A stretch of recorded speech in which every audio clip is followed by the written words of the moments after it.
할렐루야. 주님의 이름으로 여러분 모두를 축복합니다. 새벽교회 하면 항상 저희들 마음속에 목사님과 여러분 모두에 대한 감사하는 마음 늘 갖고 있습니다. 오늘 저희가 이 새벽교회 예배 참석하면서 우리 오전 예배 마지막에 그날이란 찬양 부를 때 왠지 마음이 우리 주님 빨리 오셨으면 하는 그런 생각 들었습니다. 그리고 또 오후 시간에 충만이라는 그 찬양을 부르셨는데 저의 그 신앙 고백과 같았습니다. 그래서 많은 감동 받았습니다. 저는 이제 여러분도 잘 알다시피 제가 중국에서 25년 사역을 했고요.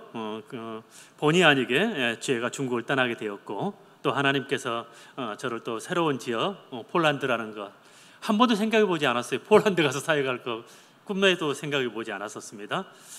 그런데 2022년 10월 달에 어떤 한 분으로부터 폴란드에서 우크라이나 선교 세미나가 컨퍼런스가 있다고, 선교 컨퍼런스가 있다고 한번 참석해 보라.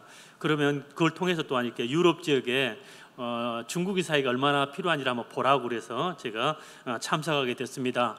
그래서 그 우크라이나 선교 컨퍼런스는 중국인 교회가 주최해서 미국, 캐나다, 대만, 싱가포르에 있는 많은 중국인 교회, 유럽에 있는 중국인 교회 리더들이 참석했던 그런 일이었는데 제가 거기에 참석하게 됐고요. 참석하는 날, 그 참석 첫날 됐죠. 참석하기 전날 그 전체 회의를 주관하신 분이 갑자기 저한테 내일 아침에 시간을 좀 저한테 인도해 달라는 거예요. 계획이 없었는데 자기가 뭐 감동이 왔다고 한번 먼저 이렇게 해주시면 좋겠다고. 그래서 제가 중국에서 있었던 일, 중국에서 추방되고 또 지금 여러 가지 새로운 사역길을 찾고 있고 하나님의 인도하심을 구하고 있다. 그래서 이번에도 방문하게 됐다. 아마 그런 말씀을 나눴습니다. 그때 그곳에 폴란드 그 중국교회 리더십이라는 성도들이 참여해 있었고, 일주일간의 세미나였는데 세미나가 마치는 그때 그곳에 있는 저 전도사님이 저를 잠깐 보자고 그러더니 좀 비행기 시간을 좀 더 늦춰주시면 안 되겠느냐고. 근데 비행기 시간을 알아보는데 늦출 수가 없는 거, 표가 없어서. 그래서 제가 그냥 돌아가고 또 다음에 필요하면 방문하겠습니다. 그러고 나서 11월 달이 됐는데 요청이 왔어요. 좀 와서 한 3개월 정도 좀 자기들을 좀 도와주면 어떻겠느냐. 그래서 제가 2022년 12월부터 2월 달까지 폴란드 바르샤바에 있는 중국인 교회를 방문하게 됐죠. 가자마자 이제 막 설교도 시키고 청년의 모임도 인도하게 되고 그냥 이렇게 사역을 시작했습니다. 3개월이 다 지나가는데 아마 뭐 교회에서 자기들끼리 뭐 회의를 하고 막 그런 것 같아요. 쉽게 표현하면 간을 본 것 같아요. 그러니까 좀 기분은 저는 누군가 다를 간을 본다. 좀 기분이 좀 별로였었어요. 속으로 나도 간 봐야지 그러는데, 그래서 이제 그 교회에서 저를 이렇게 초청하는 거 하게 됐죠. 정식으로 그 폴란드에 있는 중국 교회를 목회자로 목사로 초청을 받았죠. 그래서 제가 2023년 3월부터 지금까지 그곳에서 사역을 하고 있습니다. 폴란드에 가니까 그 중국 교회는 역사가 한 20년이 넘었더라고요. 목회자가 없이 평신도들이 교회를 막 이끌어 왔어요. 중간중간 어떤 은퇴한 목사님들 와서 몇 개월 해주기도 하고, 그러니까 온전한 목회자가 없이 거의 20 몇 년을 해왔죠. 그리고 6년 전부터 캐나다에서 오신 어떤 전도사님 한 분, 그분이 대학 교수였는데 은퇴하고 신학을 공부하고 목사 안수를 받지 않은 상태에서 아마 선교로 나왔는데 이 교회를 만나서 그 교회를 사역하고 있었죠. 근데 이제 아무래도 이제 목사 안수를 받지 않고 하다 보니까 많은 어려움이 있었던 것 같아요. 그래서 교회가 목회자가 좀 있어야 돼, 목사가 있어야 되겠다 아마 그래서 회의를 하고 그리고 기도 중에 있었던 것 같아요. 그래가지고 이상하게 저하고 이렇게 연결돼서 제가 그 교회를 섬기게 됩니다. 가니까 한국 목사 한다고 엄청난 기대를 하고 있는 거예요. 그러니까 중국인들에게 있어도 한국 목사는 상당히 이렇게 괜찮은가 봐요. 여러분, 한국 목사 모시고 있는 여러분 참 복 있는 것 같습니다. 세계에서 한국 목사 같은 사람이 없는가 봐요. 그러니까 엄청 기대를 하고 있더라고요, 한국 목사. 그러니까 참 조심스러워요. 한국 목사의 명예가 있잖아요. 함부로 못할 것 같아. 잘해야 되죠. 그래서 지금 잘 이렇게 섬기고 있습니다. 지금 교회는 지금 한 130명 정도 됩니다. 주일날 출석 예배. 제가 처음 갔을 때는 한 100명 정도 됐던 것 같아요. 뭐 제가 뭐 그거에서 더 늘어난 거 아니고 어쩐지 모르겠지만 어쨌든 지금 130명 정도 이렇게 출석하고 있습니다. 교회 구성원들은 대부분 보면 저희가 예배 초소가 두 군데예요. 한 군데는 도매시장이 있는 곳이에요. 중국 사람들은 이 장사가 있잖아요. 우리 한국 사람 다 돈 잘 못 버는데 중국 사람은 돈을 너무 잘 버는가 봐요. 거기 한쪽은 이 도매시장이 있는 곳이에요. 그러니까 전부 다 도매 장사를 해. 중국에서 물건 갖다 그 도매로 유럽에 다 파는 거죠. 거기에 이제 성도들 한 70명 정도는 그쪽에서 나오고 있고, 나머지는 시내 중심 쪽에서 이렇게 두 군데에 있어요. 저희가 예배 한 달에 한 번씩 연합으로 예배를 드리고. 근데 제가 보니까 중국인들은 부자예요. 한국 사람은 돈이 없어. 중국 사람은 돈은 많아요. 진짜 많은 것 같아요.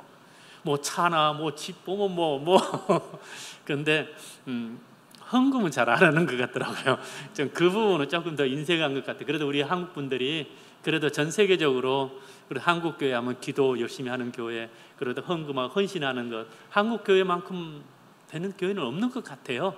그러니까 지금 제가 봐도 저도 지금 중국 교인을 섬기고 있지만 뭐 물질적으로는 뭐 많은 것 같아요. 그런데 돈 벌어서 좋은 집 사고 좋은 차 사는데 모든 걸 하더라고요.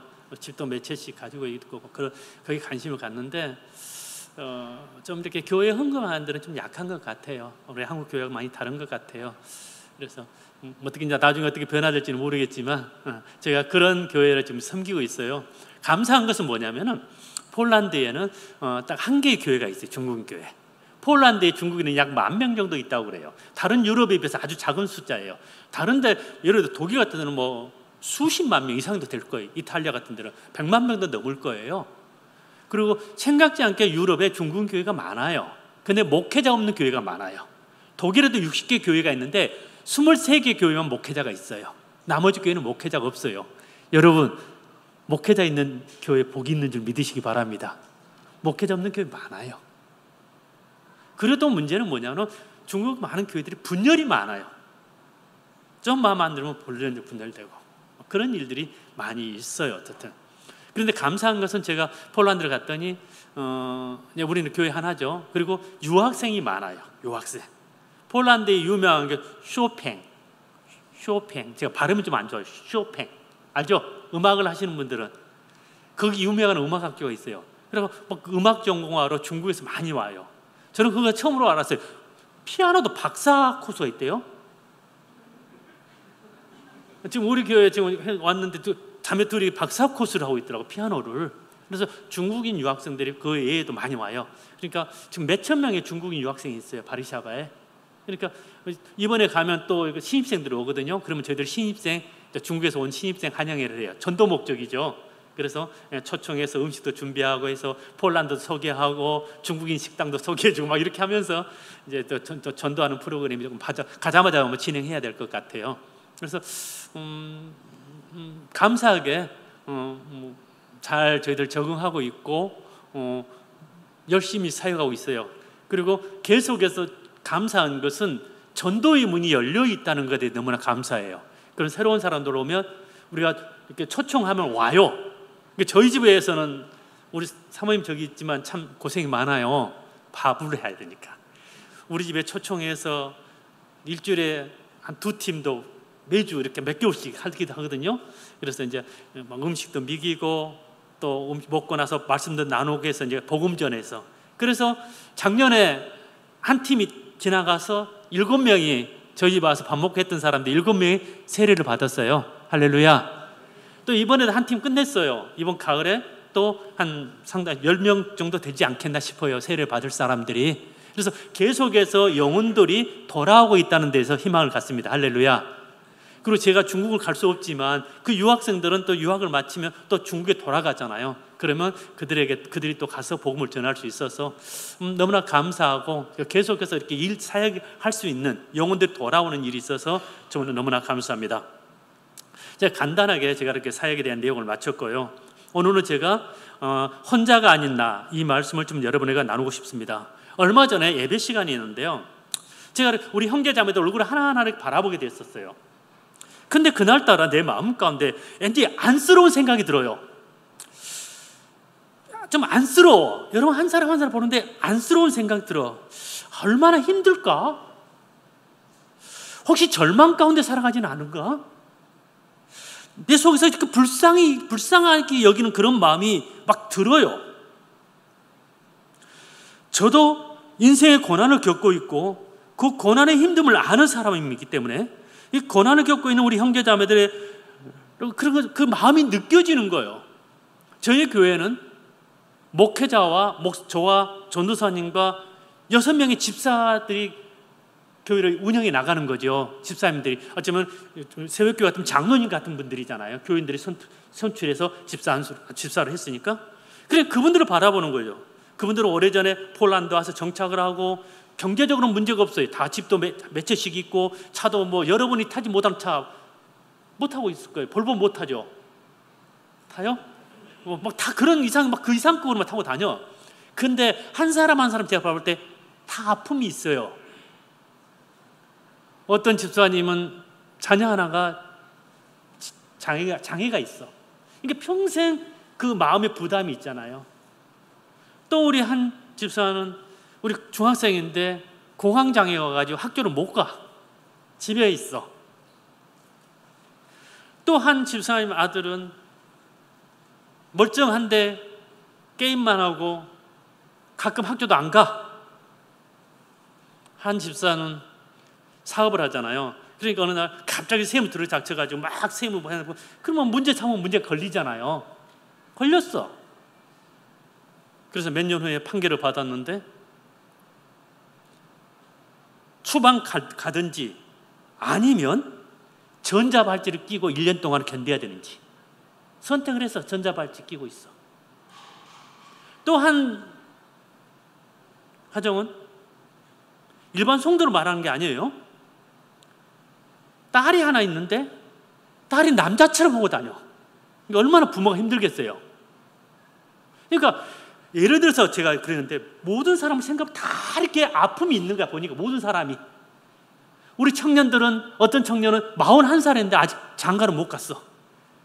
근데 결혼하고 싶은데 못 가는 거 문제잖아요. 결혼 안 하겠다면 괜찮은데 결혼하고 싶은데 아직 짝을 못 찼어. 그럼 얼마나 안타까워요.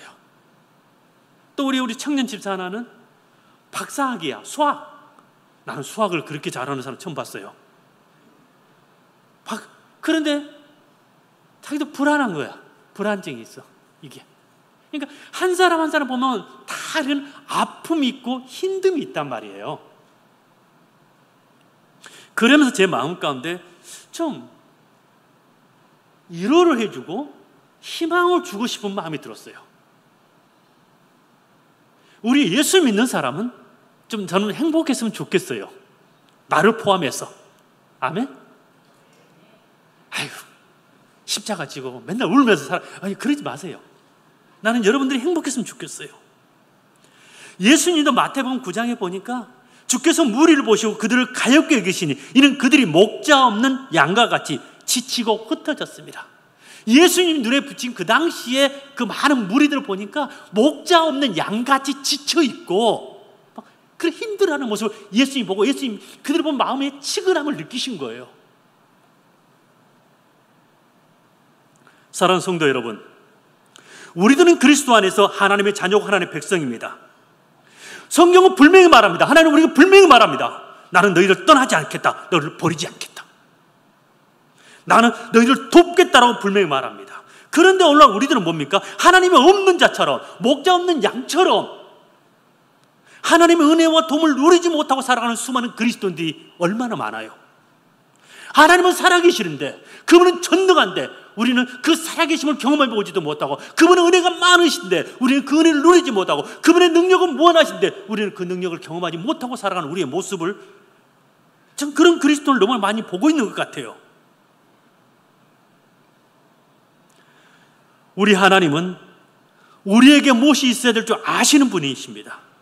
그래서 저는 사실 오늘 이 말씀을 고난당한 성도들을 위해서, 미래가 불안한 청년들을 위해서, 그리고 고난 중에 있는 저의 자식들을 위해서 저는 준비한 말씀이에요. 이 시간에는 점심시간 이후에 이 시간 졸릴 시간이잖아요. 육신이 있으니까 엄청 졸릴 거예요. 만약에 여러분 자신의 어떤 고난도 어떤 어려움도 없고 미래에 대한 전혀 불안함도 없다면 주무셔도 괜찮아요. 주무셔도 괜찮다니까요. 그러면 저는 속으로 야, 저분은 복도 많이 받았네. 얼마나 복을 받아서 염려 하나 없고 근심 걱정 없고 불안도 없고, 저는 그렇게 생각할 테니까 그냥 주무셔도 괜찮습니다. 그러나 여러분이 지금 어떤 절망 가운데 있고 불안 가운데 있고 고통 가운데 있다면 저는 여러분들이 이 말씀 들으시기를 주님으로 축원합니다. 여러분을 위해서 주님이 준비하셨다고 저는 확신하고 믿습니다. 모든 사람들은 성공을 원합니다. 모든 사람은 부유함을 원합니다. 모든 사람은 공부 잘하기를 원합니다. 그런데요, 모든 사람이 성공할 수 없습니다.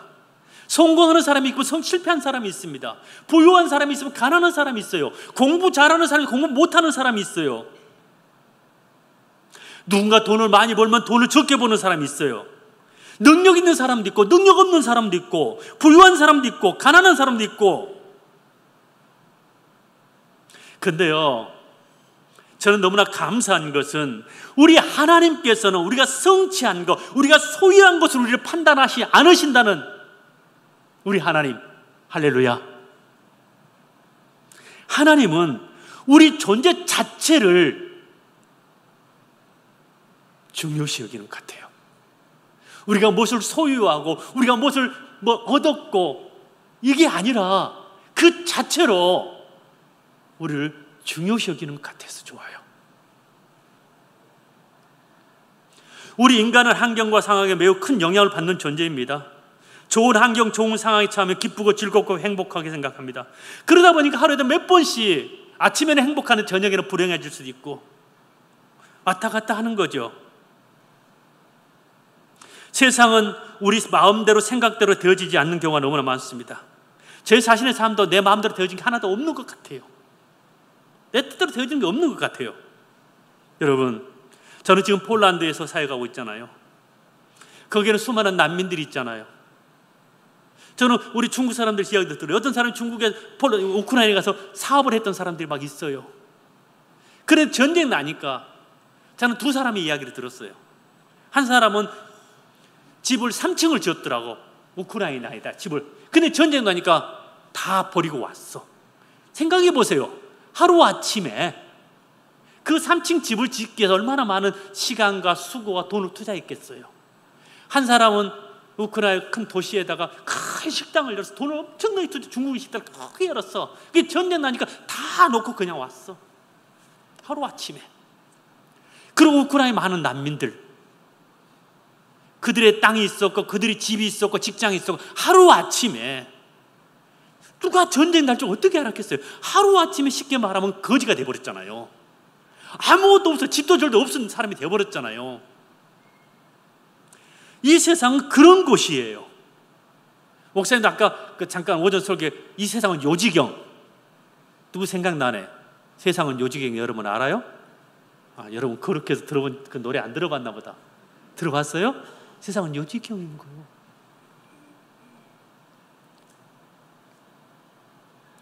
하나님께서는 우리를 이 세상에 살게 하셨잖아요. 이 세상에 여전히 악이 존재하고 마귀의 공격이 있는 곳이고 질병이 있고 언제 불행한 사고가 임할지 모르는 곳이고 우리는 그런 매우 위험한 곳에 살고 계시죠. 때로는 하나님 우리를 지켜줄 때도 있지만 때로는 하나님께서 우리에게 그것을 허락해 줄 때도 있잖아요. 우리는 어느 날 절망적인 상황에 처했을 때, 원하지 않는 고통과 질병과 고난이 찾아올 때 우리들이 어떻게 반응해야 할까요? 이런 고난이 오는 거 어떻게 할 수가 없잖아요. 우리 도저히 우리 힘으로 해결할 수 없는 상황에 처할 때 우리는 어떻게 해야 할까요? 성경은 우리에게 말합니다. 잠잠히 하나님을 바라보라. 아멘. 하나님을 바라보라. 어쩌면 그것이 하나님의 영광을 경험할 수 있는 좋은 기회가 될 수 있기 때문에 그렇습니다. 성경에는 하나님의 백성들이 어려움에 직면한 수많은 이야기들이 기록되어 있죠. 그리고 그 절망적인 상황을 극복하고 희망을 만들어내는, 하나님의 영광을 드러내는 많은 이야기가 기록되어 있습니다. 여러분이 다 알다시피 이스라엘 백성들이 출애굽에서 홍해 앞에 섰을 때, 여러분 그때 이스라엘 백성들의 심정은 어떻을까요? 뭔가 이제 자유를 얻는가 싶었는데 이제 죽을 지경이 됐잖아요. 애국 군대가 죽이겠다고 추격이 오고, 앞을 보니까 홍해 바다고, 이건 절망이잖아요. 거기서 다 몰살하게 생겼잖아요. 그런데 그들은 몰살당하지 않고 그곳에서 하나님의 영광을 경험하게 되잖아요. 오전에도 말씀하셨던 요셉 이야기. 요셉은 참 아버지의 사랑을 많이 받았을 때, 17살 때 뜻하지 않게 형들이 자기를 죽이려고, 자기를 자기를 팔 생각, 어떻게 생각했겠어요? 갑자기 그런 일이 당한 거잖아요. 갑자기 어느 날 사랑받던 요셉이었는데 어느 날 팔려가서 종이 돼버리는 거잖아요.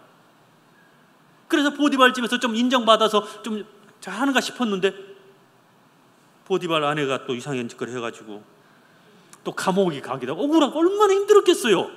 얼마나 억울했겠어요. 그렇게 처하기 싶었겠어요. 근데 요셉의 특징이 하나 뭐냐면 하나님이 그와 함께 하였더라. 할렐루야. 절망이잖아요. 감옥에 있는 그 히브리인 종, 언제 죽여도 이상하지 않을 희망이 없는 거잖아요.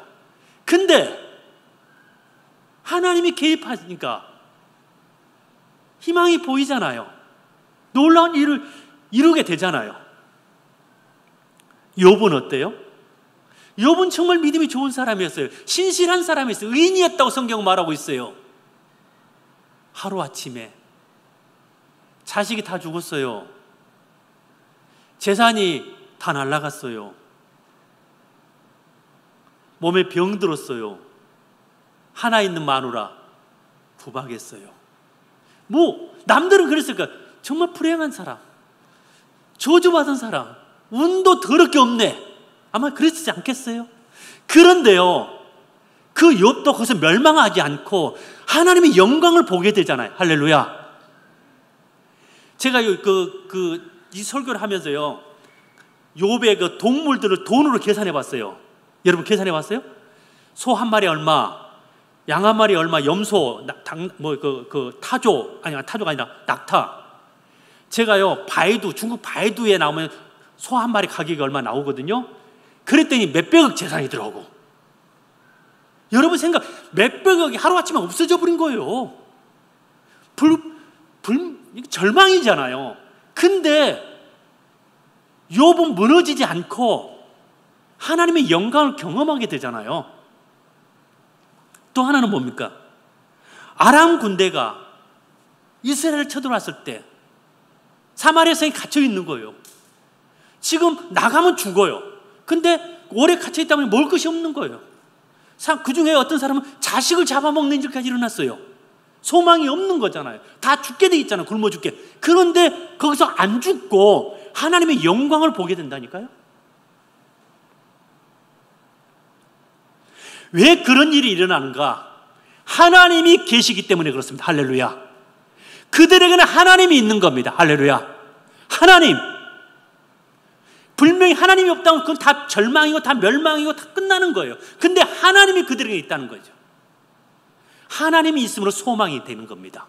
절망이 희망으로 바뀌는 겁니다. 실패한 것 같다면 실패하지 않게 되는 겁니다.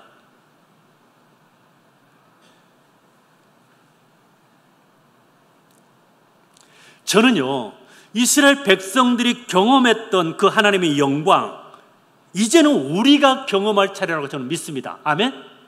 우리가 경험할 차례. 아멘.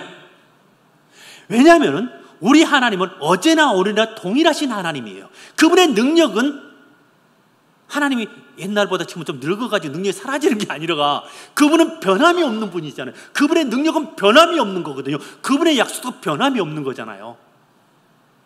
그들이 경험했던 하나님, 이제 우리가 경험할 하나님이에요. 절망 가운데 있는 여러분이 경험해야 할 하나님이십니다. 할렐루야. 왜냐하면 그들의 하나님이 여러분의 하나님입니다. 하나도 틀리지 않습니다. 동일하신 하나님입니다. 우리가 그 하나님의 영광을 경험해야 되겠다. 그러면 우리가 그 하나님의 영광을 경험하기 위해서 우리는 무엇을 어떻게 해야 되겠는가?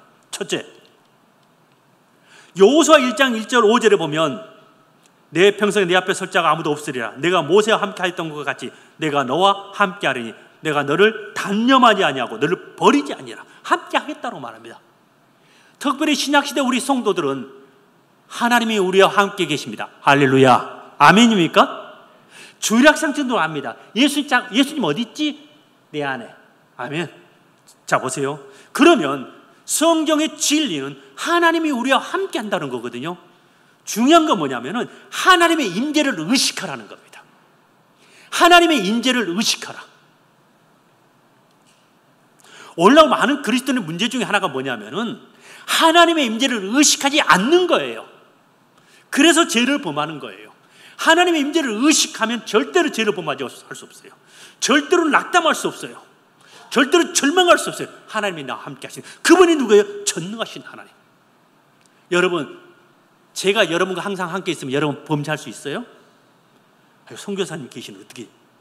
여러분, 내가 여러분과 함께 있는 여러분 부부싸움 할 수 있어요? 할 수 있는 사람이 있겠지. 아멘 딱 깔고. 근데 정상적인 그리스도인이라면 그렇게 할 수 없다는 거잖아요. 성경은 분명히 말해요. 하나님이 너와 함께 하시래. 아멘. 지금 여러분이 함께 하시는 거예요. 근데 여러분이 믿음이 없으면, 믿음의 눈이 닫혀 있으면 그 사실을 인식하지 못하는 거예요. 저는 여러분에게 부탁드립니다. 여러분의 영의 눈을 뜨시기를 주님의 이름으로 축원합니다. 믿음의 눈을 뜨시기를 바랍니다.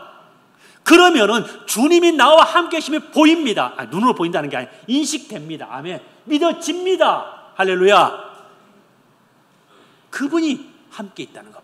그분이 답이잖아요. 그분이 능력 있는 분이시잖아요.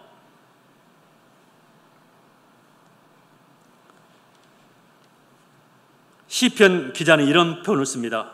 오 내 혼아, 어찌하여 내가 낙담하느냐? 어찌하여 내가 내 안에서 불안해하느냐? 너는 하나님을 바라라. 그의 얼굴을 도우심으로 내가 여전히 그를 찬양하리라. 그러니까 자기가 어느 날 자기 시편 기자 자기 자신을 보면 자기가 막 절망 가운데 있는 거예요. 낙담하고 있는 거예요. 그래서 자기가 말하는 거예요. 네가 왜 낙담하느냐? 왜 불안하느냐? 너는 하나님을 바라라. 할렐루야. 그런 성령의 음성을 듣기로 주님을 축원합니다. 여러분이 낙담하고 있다면 성령께서 우리에게 말하면 왜 너는 낙담하느냐? 하나님이 너와 함께 하는데 왜 그러느냐라고 말할 때, 여러분, 하나님이 함께 하신 이 임재를 의식하기를 주님으로 축원합니다. 코람데오, 하나님 앞에서 그분이 우리와 함께 한다는 것, 이건 너무나 중요한 진리고 너무나 큰 축복입니다. 말마다 여러분들이 하나님의 임재를 의식하고 하루하루 산다면 우리의 삶은 너무나 거룩하고 우리의 삶은 능력 있고 힘 있고 뭔가 달라질 겁니다. 저는요, 지금은 이렇게 사람 됐잖아요. 어릴 때요, 저는 나약하게 태어났어요. 겁이 엄청나게 많아요. 내성적이요. 무슨 말인지 알겠어요? 그래서 약간의 살짝 절벽 있잖아요. 절벽 가도 못 가, 떨어질까 봐서. 엄청나게 내성적이요. 무서워. 밤만 되면 무서워. 시골에는 귀신 이야기를 많이 들어가지고 밤만 되면 귀신이 나올 것 같아서 화장실도 못 가. 빨간 종이 줄까 뭐 귀신이 막 밑에서 뭐 잡아당기니까 화장실도 못 가. 밤에 되면 참아야 돼. 밝은 날까지. 그렇게 소심하고 그런 사람이었어요. 그런데요, 어느 날 제가 경험한 적이 있었어요. 저희 아버님이 어느 날 저희 큰아버지 집에 제사 지내러 가더라고요. 근데 밤에 제사 지내러 가는데, 근데 제가 따라가게 됐어. 달이 밝은 밤인데 산을 몇 개 넘어야 가는 곳인데 아버지가 내 손을 잡고 가는데 안 무서워요. 이상하게 아버지하고 함께 가니까 안 무서워. 아멘? 나는 엄청 무서워하는 사람이요. 제가 중학교 때도 어쩐다면 우리 학교에서 끝나고 나면 산을 하면서 집으로 돌아오거든요. 그러면 우리 학생들 몇 명이 같이 오잖아요. 산길. 그러니까 산길은 한 줄로 가야 돼. 길이 안 넓으니까. 앞에 가는 사람이 중간에 가, 뒤에 가는 사람이. 뒤를 가고 싶지 않아. 왜? 뒤에 가면 귀신이 잡아다닐 것 같으니까. 그러니까 막 뒤에 안 가려고 가운데로 막 끼려고 그래. 막 서로. 그러면 겁이 막 무서운 거지. 귀신이 난다고. 그런데 아버지 손을 잡고 나니까 무섭지가 않더라고. 우리는 연약할 수 있어요. 약할 수 있어요. 그러나 기억하십시오. 여러분 안에 계신 하나님은 강합니다. 아멘. 그분은 전능합니다. 이거 하나 믿죠. 하나님이 나와 함께 한다. 하나님이 나와 함께 한다. 요셉이 그랬던 것 같아요. 요셉이 그 이국 당했어. 그렇게 살아가잖아요, 종으로. 그런데 다른 요셉이 그런 믿음을 가지고 살아가니까 다른 사람의 눈에 비친 요셉은 하나님이 그와 함께 하심을 보게 되잖아요. 하나님의 형체가 봤다는 게 아니잖아요. 뭔가 달라져서 저 녀석은 뭐 종인데 당당해. 뭐 절망하지도 않아. 그랬잖아요. 하나님이 함께 하심을 의식하기를 바랍니다. 첫 번째, 아멘. 두 번째는 우리의 도움이신 하나님께 도움을 구하라는 거죠. 우리가 잘 아는 시편 있잖아요. 눈을 들어 산을 보리라. 봐라. 너의 도움이 어디서 올까? 천지를 지으신 여호와께서 온다. 여러분, 하나님은 우리의 도움이에요. 아멘. 하나님이 우리의 도움이시라고요. 말로만 아니라 진짜 도움이시라니까요. 하나님이 우리의 도움이 도움이라니까요. 성경은 그렇게 말해요.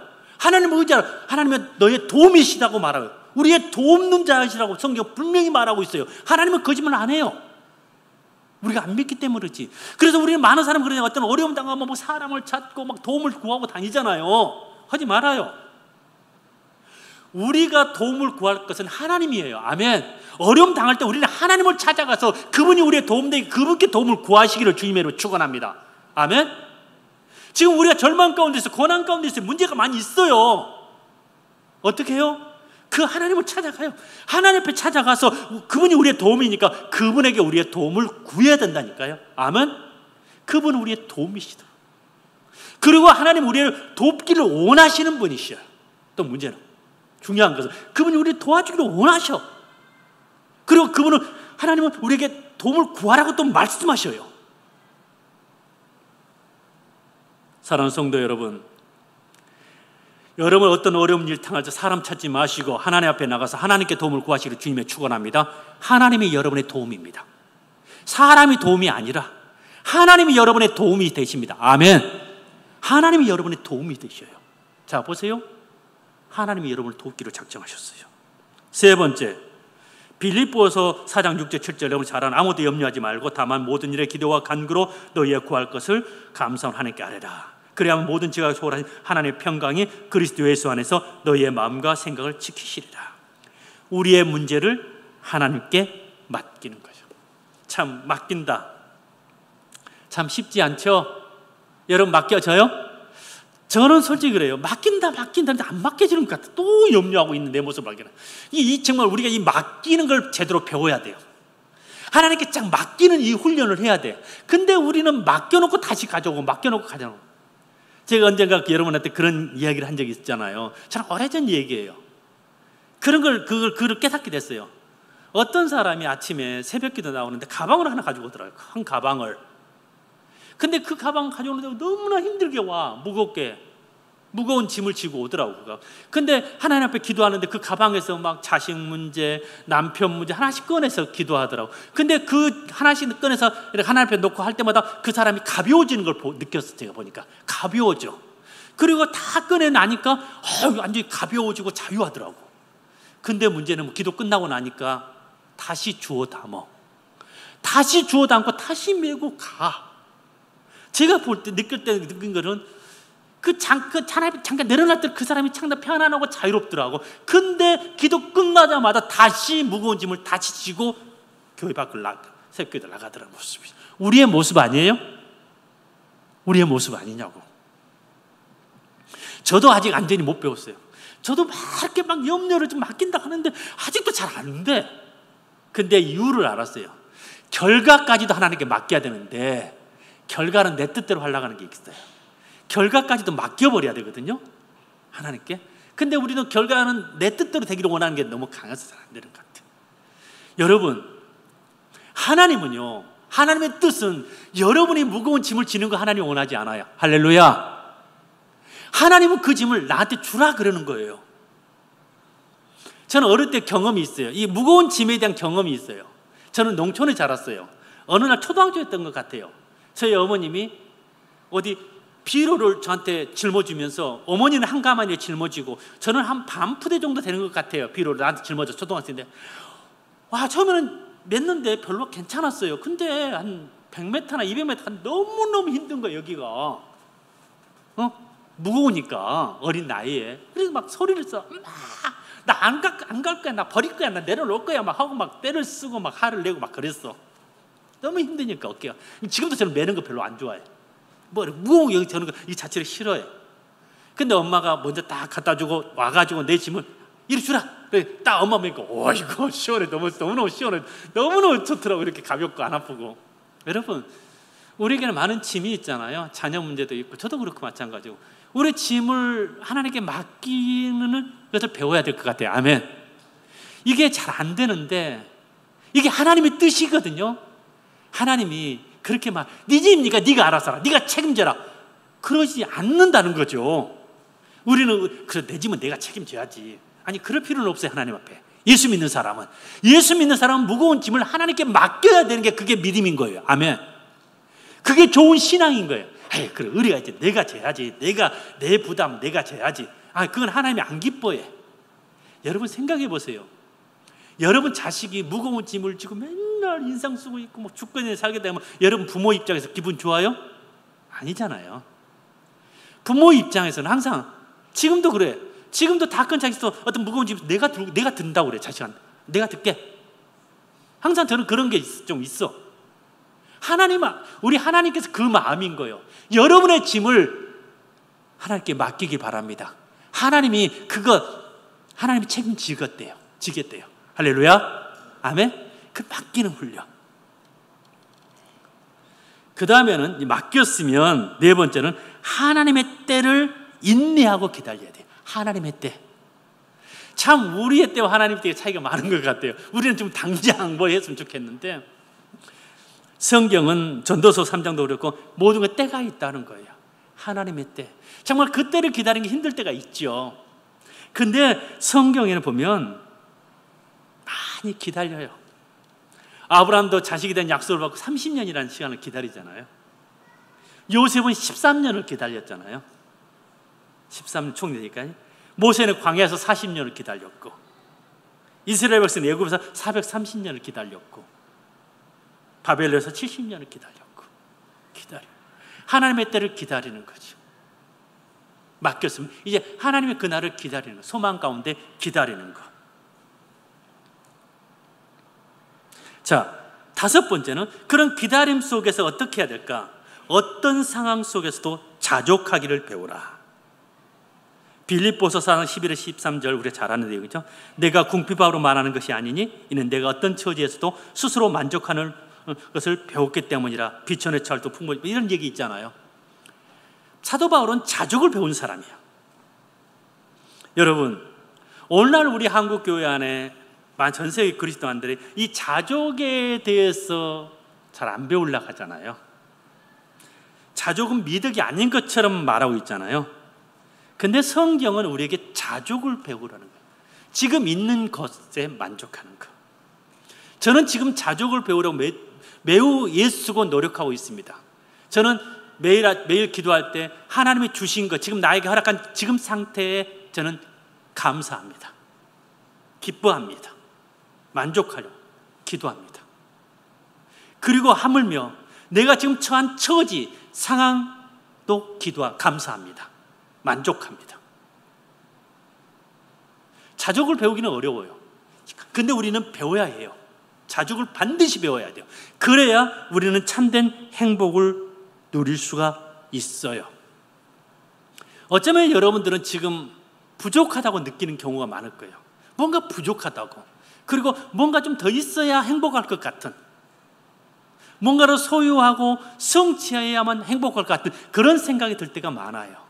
그러다 보니까 지금 있는 것에 감사하지 못하고 지금 있는 것에 만족하지 못하는 경우가 많아요. 저는 얼마 전부터 이런 기도도 해요. 여러분, 이런 기도 하는, 돈을 사랑하지 않게 해달라고 기도해요. 여러분 그런 기도 하나요? 왜냐면은 저도 돈을 사랑하게 되니까 저절로 그런 마음이 있으니까 돈을 사랑하지 않게 해달라고 기도하고 있어요. 그리고 탐심과 탐욕을 품지 않게 해달라고 기도하고 있어요. 그리고 하나님의 주신 것에 만족할 수 있도록 해달라고 기도하고 있어요. 하나님 은혜가 필요해요. 자족을 배워야 돼요. 여러분, 어떤 사람은 그렇게 생각해요. 1억이 있어야 행복할 것 같다. 그럼 1억이 있기 전에는 행복하지 않는다는 거잖아요. 저는 이렇게 말하고 싶어요. 저도 지금 배우고 있는 중인데 오늘날 많은 그리스도인 중에서 이런 생각을 갖고 있어요. 돈이 많이 있어야, 어떤 것을 소유해야, 어떤 것을 성취해야 그때 비로소 행복해질 것이다라는 생각을 가지고 살아가고 있어요. 그래서 하나님께 열심히 구하는 거예요. 그런데요, 그걸 성경은 그렇게 말하고 있지 않아요. 성경의 진리는 그리스도 한 분만으로, 하나님 한 분만으로 행복할 수 있다는 거예요. 아멘. 여러분, 우리는 행복의 어떤 것들에 대해서 조건을 생각할 수 있겠지만은 성경은 그렇지 않아요. 하나님이 지금 상황에서도 우리는 행복할 수 있다고 저는 믿어요. 그게 자족인 거예요. 하나님으로 인하여 행복할 수 있는 거예요. 하나님으로. 여러분, 이걸 꼭 배우기를 주님의 이름으로 축원드립니다. 행복은 마음에 있는 거잖아요. 그러니까 제가 이런 말하면 참 요즘 현대 교인들은 참 어려울 거예요. 이해할지 못할 수 있어요. 어떻게 이런 상황에서 행복할 수 있냐고. 아니요. 우리 지금 생각은 잘못된 생각을 가지고 있어요. 저도 이런 기도를 하고 있어요. 우리는 물질 만능에 대한 그 의식을 가지고 있어요. 물질만 있으면, 돈만 있으면 다 된다라는 생각을 가지고 있죠? 아니에요? 지금 여러분 참 문제 있잖아요. 돈만 있으면 해결될 것 같은, 그것만 있으면 행복할 것 같은, 이거는 거짓이에요. 거짓이라고요. 하나님만이 전지전능하신 거예요. 아멘. 하나님 한 분만으로 행복할 수 있는 거예요. 여러분, 그걸 배워야 되는 거예요. 그게 답이에요. 저는요, 제가 폴란드 가면서 성도들 신방하고 그러는데, 제가 말했잖아요. 중국 사람들 부자라고. 우리 전도사님이 나한테 그래요. 노 목사님, 우리 교인 중에서 수백억 재산가도 있대요. 수백억. 우리 여기 새벽교는 없죠? 없죠. 내가 막 수백억 재산가 있어서 벌써 이거 다 해가 예배당 지역 한국 사람 같으면 없는 것 같아, 내가 보니까. 근데 나는 그 사람이 누구인지를 알고 싶지가 않아. 그래서 안 하려고, 알고 싶지 않아서 안 하려고 그래. 알지 않으려고 그래. 그리고 내가 마주 도움을 주고 있고, 또 내가 청년 하나 전도해서 할 때는 그 집안이 있어. 백화점에 납품한 물건들을 하는 그런 도매업자예요. 물건 종류가 2만 가지가 또 넘어. 물건 종류가, 파는 종류가 무슨 말인지 알겠어요? 그 집 가봤더니 창고가 어마어마한 창고가, 그냥 쉽게 말하면 우리가 코스트코 대장 있어요? 막 그런 데가 저렇게 막 쌓여 있어, 이렇게. 그러니까 그런 느낌이야. 근데 그 집 엄마가 교회는 다니는데 욕심이 너무 많아. 욕심이. 그래, 내가 좀 제발 지금 있는 것도 충분하니까 지금 있는 것을 잘 쓰고 그렇게 살아라. 아니래. 근데 제가 그 집을 자주 신방도 하면 제 마음속에 느끼는 게 하나도 안 부럽다. 무슨 말인지 알겠어요? 하나도 안 부러워요. 이상하게. 집도 별장 같은 그런 단독주택에 살라고, 차도 벤츠 막 이런 거 타고 다녀. 막 2대 있고 막 그래. 직원도 뭐 20 몇 명이야 그래. 그 창고에서 일하는 직원만. 근데 내 마음 가운데 하나도 안 부러워. 이상하게. 왜냐하면 그들 모습도 행복한 모습이 안 보이니까. 맨날 막 아들하고 싸우고 뭐 했다네. 막 맨날 나한테 막 뭐 메시지 오고 막 그래. 그러니까 행복한 메시지가 아니야. 안 부럽다니까 내가. 근데 그분들한테 그 말 못하지. 하고 싶어. 근데 하나도 안 부럽다. 근데 하나도 안 부러워. 뭐 증명하는 게 있잖아요. 그런 것들이 참된 행복을 가져다 주지 않는다는 거죠. 근데 그 자매는 아직도 더 많아야 행복하다는 생각을 또 가지고 있네. 지금이 부족하다는 거예요. 무슨 말인지 알겠죠? 인간의 욕망은 만족이 안 되는 거잖아요. 그래서 훈련시켜서 절제를 시켜야 돼요. 너 그만해 라고 때려서 이렇게 너 그만해 라고 해야 되는데 내외 두니까 계속 더 많이. 또 중국에다 빌딩을 하나 샀어. 대출 받아서. 또 그거 갚느라고 또 정신없어. 집 한 채 산 게 빌딩을 샀으니까 얼마나 힘들겠어요. 그거 갚으려면. 여러분, 자족하기를 주님의 축원합니다. 아멘. 저는 그래요. 중국 성도들한테 그런 표현을 써요. 지금 여러분 마누라 만족하기를 주님의 축원합니다. 최고. 지금 여러분의 신랑 아멘? 여러분, 다른 거 별거 없어요. 무슨 말인지 알겠어요? 그냥 감사하게 사는 거예요. 감사하는 순간 아름다워 보여요. 감사하는 순간 멋있어 보여요. 아멘? 혹시 부부가 같이 오신 분 한번 서로 쳐다보면서 감사하다고 생각하시기 바랍니다. 그 불만 가져서 뭐 하겠어? 예수 믿는 사람인데 어떻게 할 수 없잖아요. 감사하시기 바랍니다. 그러면 거기에 행복이 있고 그렇습니다. 그래서 우리는 지금 처한 환경 속에서 행복하는 법을 배워야 돼요. 자족하는 것을 배워야 돼요. 예수 믿는 사람들은 지금.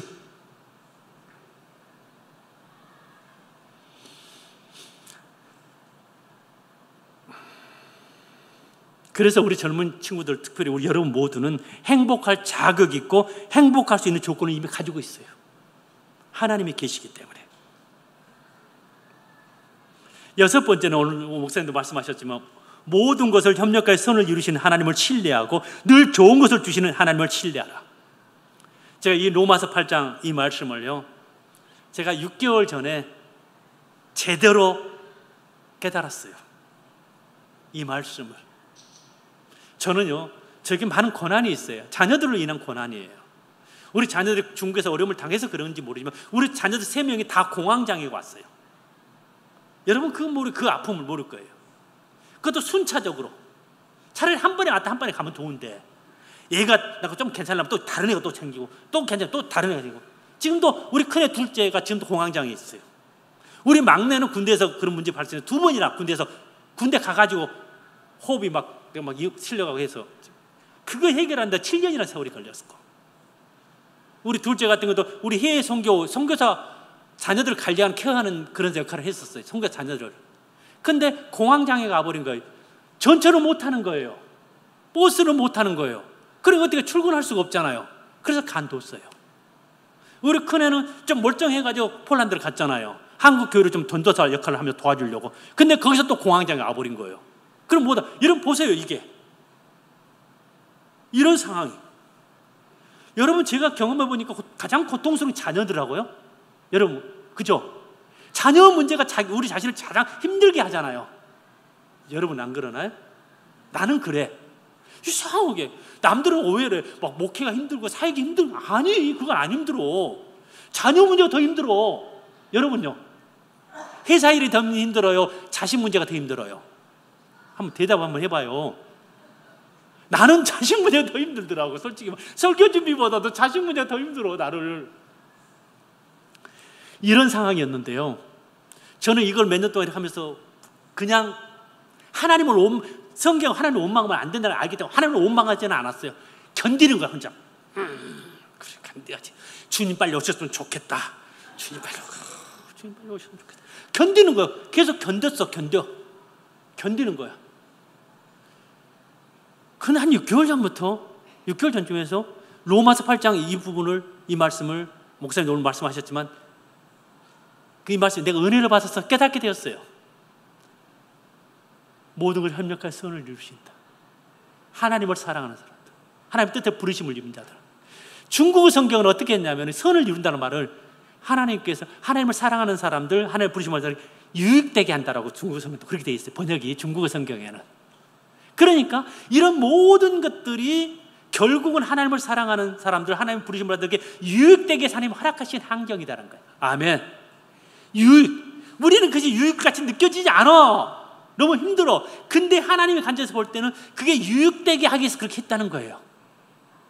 그걸 깨닫고 나니까 비로소 제가 6개월 전부터 기도할 때 우리 자식 이런 상황을 처한 이 처지와 환경을 감사했어요. 감사하기 시작했어요. 할렐루야. 이 처지를, 이 상황을 감사하게 됐다니까요. 그전에 감사 못했어요. 솔직히 말해서. 왜? 이제는 그 하나님의 뜻을 알았으니까. 그래서 깨닫게 됐어요. 범사에 감사하라. 왜 하나님 우리한테 범사에 감사하라? 감사할 이유가 없는데 감사하라. 아니, 감사할 이유가 있으니까 감사하라는 거 아니에요. 우리는 어떤 어려움을 그게 나쁘다고 생각했잖아요. 그렇지 않아요. 내가 오직하면 우리 사모님한테, 이게 농담이라고 그래. 여보, 내가 최근에 예수님 많이 닮아버린 것 같아. 예수님 많이 닮은 것 같아. 내 스스로 느끼기에. 인내 막 이런 거 막 진짜 막. 그래서 고난이 나쁜 게 아니구나. 지금 어려움이 잘 안 되는 것이 나쁜 게 아니구나. 시간이 지나면 이것이 오히려 복이었다는 것을 깨닫게 될 날이 오겠지. 할렐루야. 이런 것을 오히려 이것이 우리 자녀들의 삶에 유익을 주겠지. 이런 소망을 생기는 거예요. 그러면서 나만 목사로서 나만 고난을 당하고 있나? 눈을 잠깐 열어서 보니까 아니야. 나만 당하는 게 아니야. 우리 교단의 제일 큰 유명한 목사님 자녀분이 미국에서 변호사 했는데 40세 암으로 돌아가셔요. 변호사 됐는데 결혼도 있고 손자도 있는데 40세 암으로 돌아가셔요. 그것을 하면서 그 목사님이 자기 자식을 장례하면서 감사의 제목을 30가지를 찾아냈어요. 감사의 제목을. 이해가 돼요? 또 미국의 유명한 목사님 한 분 계셔. 그분은 책도 쓰고 한국교회에 많은 영향을 미쳤어. 그분 자녀는 우울증에 걸리셨어. 우울증에. 어느 날 방문이 잠겨 있어. 아차. 자식이 죽었어요. 또 미국 한 유명한 목사님이 아들이 있는데 그 아들은 이 등 이쪽에서 신경이 너무너무 고통당하는 삶을 살고 있어. 그런 일이요. 제가 눈을 열어서 보니까 너무너무 많은 거예요. 우리 주변에. 우리를 사랑하신 하나님이 왜 우리에게 그런 고난들을 허락하실까? 우리는 고난이 나쁘다고만 생각했잖아요. 안 좋은 거라고 생각했잖아요. 아니, 그 고난이 있었기에 우리는 더 예수님을 닮아간다는 사실.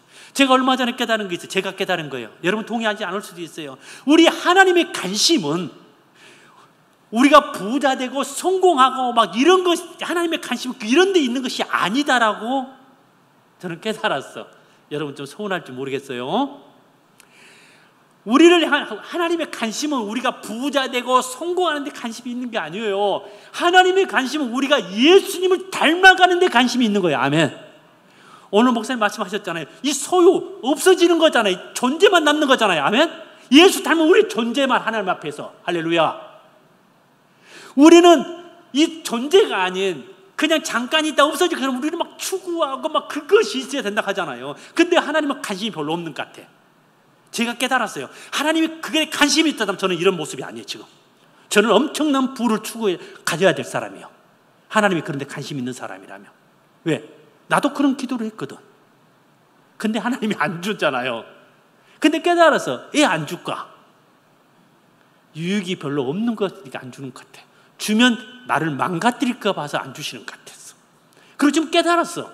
그래서 저는 이걸 알았기 때문에 지금 나에게 처한 환경에 감사하는 거예요. 하나님의 관심은 우리가 예수 닮아가는데, 로마서 8장에서 말씀하신 것처럼 의롭다 우리를 부르시고 우리를 그리스도 닮게 하시고 나를 영화롭게 하시고, 하나님의 계획은 그것을 향해서 우리를 이끌어가는 거예요. 하나님 우리를 변화시키는 하나님의 관심이 있어요. 하나님의 말씀으로 우리 안에서는 성령의 인도하심을 따라서 성령의 교훈을, 또 우리 바깥쪽으로 우리 환경을 통해서 우리를 만들어 가시는 거예요. 이게 모든 것이 협력하여 선을 이루는데 우리로 하여금 그 그리스도를 닮아가고 그런 모습으로 우리 이끌어 가려고 하시는 계획이 있는 거예요. 할렐루야. 제가 이걸 깨닫고 나서는 저는 저에게 처해진 환경과 상황을 감사합니다. 할렐루야. 근데 자식들한테 그 말은 못해. 나 혼자 기도하면서 이것을, 이 상황을 감사해. 왜? 근데 저는 그것이 해로운 것이 아니라, 저주가 아니라 유익을 위해서 한다는 사실을 믿기 때문에 그래요. 하나님 우리에게 좋은 거 주시는 분이라고 저는 믿습니다. 할렐루야. 근데 우리는 보면 안 좋은 것 같지만, 우리가 볼 때 안 좋은 것 같지만 하나님은 유익하기 때문에 주신다는 거예요. 저는 그걸 믿어요. 저는 하나님을 신뢰해요. 하나님은 좋은 거 주시는 분이라는 걸 저는 믿어요. 내가 가난하게 처했다면 가난도 좋은 것이기 때문에 나는 주신다고 믿어요.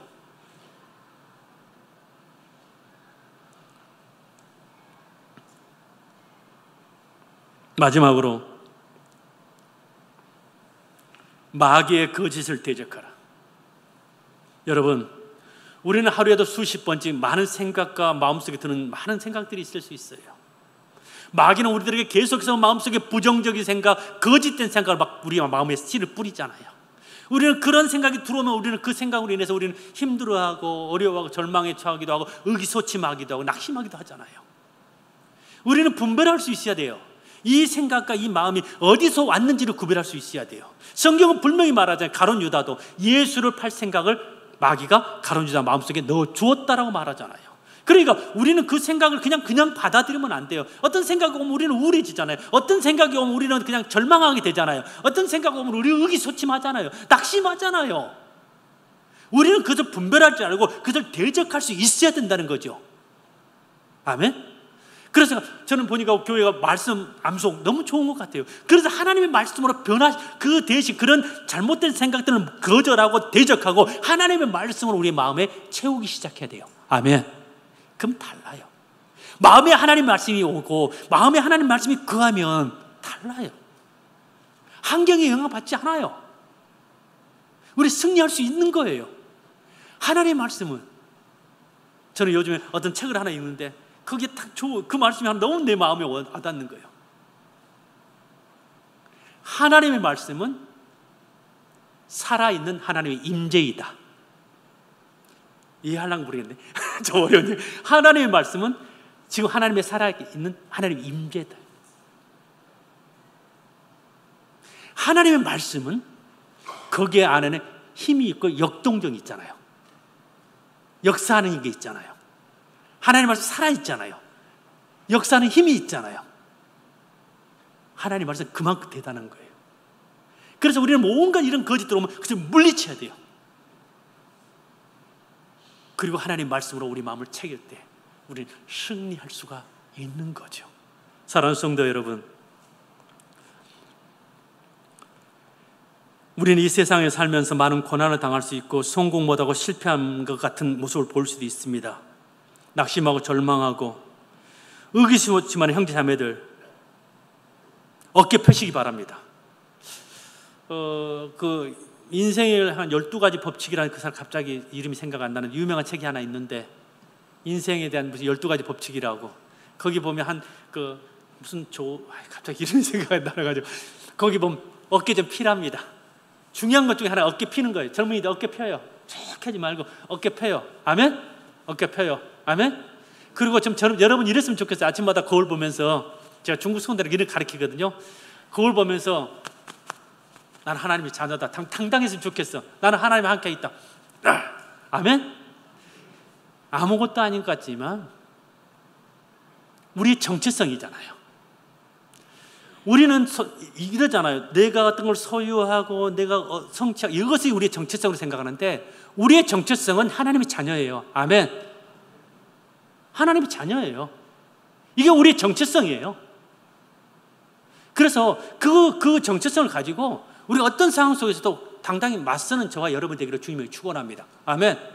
하나님의 임재, 그분은 우리를 도와주셔. 그러고 나간다면 우리는 어떤 어려움이 와도 우리는 그것을 극복해낼 수 있다고 저는 믿습니다. 이 시대에 하나님의 살아계심을 여러분을 통해서 증거하기를 주님을 축원합니다. 하나님이 없다 말하는 사람들, 바로 하나님이 계시다라고 말할 수 있는 여러분 되기를 주님을 축원합니다. 아니, 쟤는 아무것도 없는데 왜 당당해? 여러분 당당하시기 바랍니다. 교만이 아니에요. 당당하시기 바랍니다. 아멘. 의기소침하지 마세요. 어깨 펴세요. 아멘. 어깨 쫙쫙 펴고 당당하게. 뭐가 그렇게 당당해? 왜 당당하죠? 하나님의 자녀니까. 그렇게 사세요. 그러다 보면 이 세상 금방 지나가게 될 것이고 그날이 오게 될 것입니다. 아멘. 그래서 잠시 있는 세상 그냥 그렇게 눌려 살지 말자고요. 아멘. 당당히 살자고요. 왜? 하나님이 함께 하는데, 하나님이 내 사랑하는 아들이라고 인정하는데, 하나님이 인정하는데 뭐가 두려워? 그 말도 안 되는 인간, 다른 사람이 나를 비판하고 그 사람 지멋대로 판단하는 말도 무슨 상관이 있냐고. 전능하시고 진리이신 하나님이 나를 판단하기를 하나님이 자녀라고 말하는데, 의롭다고 말하는데, 존귀한 자라고 말하는데, 하나님 나라를 소유할 자라고 말하는데, 하나님의 상속자라고 말하는데 뭐가 두려워요? 아멘. 할렐루야.